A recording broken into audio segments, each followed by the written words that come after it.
she didn't look 13. I think that should be enough. You continue to bring up great points, Mr. Weisberg. Last question.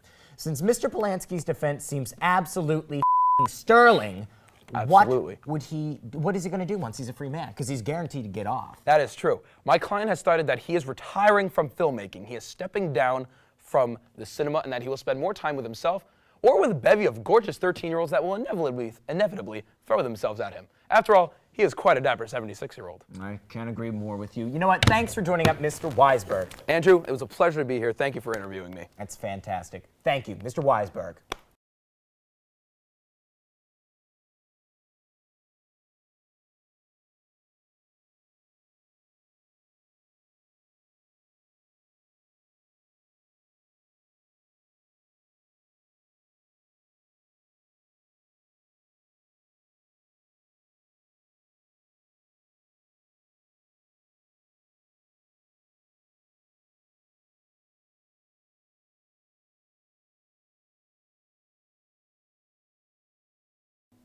Now, enough of this talk of underage penetration. Let's talk about what happens after penetration. We have for you a fascinating story of love and female fertility. An Arkansas couple last week ran into quite a surprise when, during a regularly scheduled ultrasound, the pregnant woman discovered that there was a second heartbeat. Yes, this means she got pregnant while she was already pregnant. Medical professionals are calling this new phenomena pregnancy redundium, meaning redundant pregnancy, or stop doing the dick dance, you're already preggers, you bitch. The fruitful woman gave birth to the two children 2.5 weeks apart. Joining us from our DC bureau, because that's where most of the free handouts come from for mamas with a lot of babies, is Dr. Keg Al. Dr. Al, thank you for joining us. It's my pleasure, but please, this may seem snobbish, but call me by my whole name, Kegel, Dr. Kegel. Very well, Dr. Kegel. So how does this sort of kind of thing happen? Well, the condition has been around since the early 70s, though it existed in relative obscurity. It was originally given the rather colloquial name overdicking. However, modern research has discovered a more scientifically sound cause. Ah, and what is the cause? Supersperm. Supersperm? Yes, supersperm. Sperm that says yes to ovulation and won't take no for an answer. A real American breed of sperm. Potent sperm. Is this supersperm present in all males, doctor? No, it has only been found in the ejaculate of 2 individuals on record. We believe this may be because of a particularly high ratio of BABC in the blood of the individual. BABC? Badassery to blood content. So far, the only people medically badass enough to have supersperm are Samuel L. Jackson and Billy Mays. Are you suggesting then that this woman was actually impregnated by Billy Mays or Samuel L. Jackson? Yes, I am. Well, does her husband know? I mean, wouldn't he be angry to know that she was knocked up by another man? Would you actually be angry if your wife got impregnated by a man, nay, a god like Samuel L. Jackson or the Maester? I guess not. In fact, I might be a bit jealous. But wait, that still doesn't answer how it happened. Was there, penetration? Possibly, but not likely. What most likely occurred was some rare form of aerial fertilization. Like the sperm dive-bombed out of the clouds into her birth canal, like Top Gun? Possibly, but I hypothesize that either Samuel or Billy were doing, as we say in the medical world, some bitches. And their climax was so climactic that some stray seed may have launched into the atmosphere, rocketing its way into the mother's birth canal. Fascinating.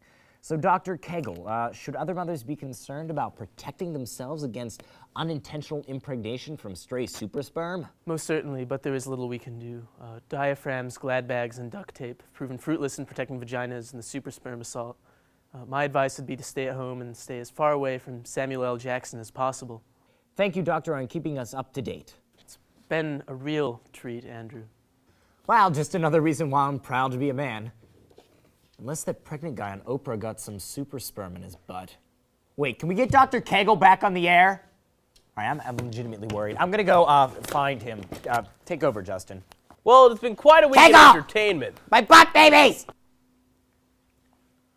On Tuesday, 77-year-old actress Elizabeth Taylor tweeted that she is about to undergo a very new heart procedure that will heal her leaky valve. Fans tweeted back, "OMG, Liz, you're still alive!" Taylor wrote that she would deeply appreciate any extra Twitter prayers that followers might have lying around. Unfortunately, Twitter only allows 3 prayers a day for every user, and most have used theirs up on Roman Polanski. These days, Taylor rarely makes public appearances and gets around via wheelchair. She was most recently mistaken for BFF Michael Jackson's corpse.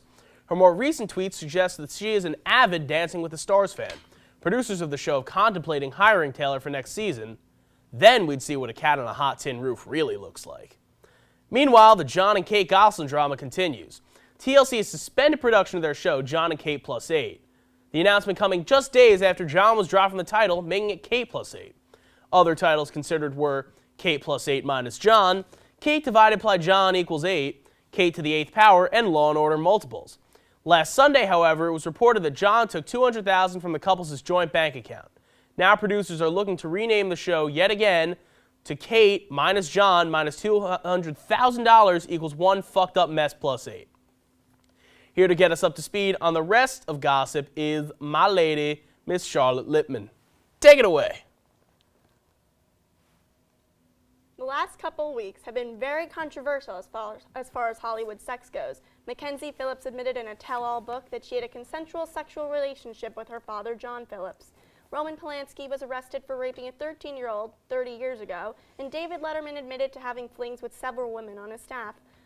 Look at the photo of these men, ladies. Why are we setting our sights so low? Do we all really have such low self-esteem that we would our fathers and old guys like Letterman? It is a sad day when we look at the world of entertainment and see that classic sex is a thing of the past. Now it's all about incest and harassment and rape.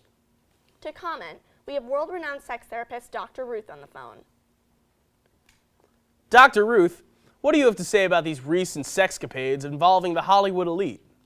Well, I really couldn't have said it better myself. Women these days have a really bad taste. You know, in the end, it's really the woman's fault. Really? You know, you just really have to ask yourself, is climbing the corporate ladder at CBS really worth sleeping with David Letterman? True. I'm also tired of hearing the drug excuse. Really, everyone did drugs in the 70s. I did drugs in the 70s. Didn't mean I slept with my dad, though. Poignant observations, Dr. Ruth. We've been ganging up on Polanski, though, this entire episode, so we may as well get your thoughts on the matter.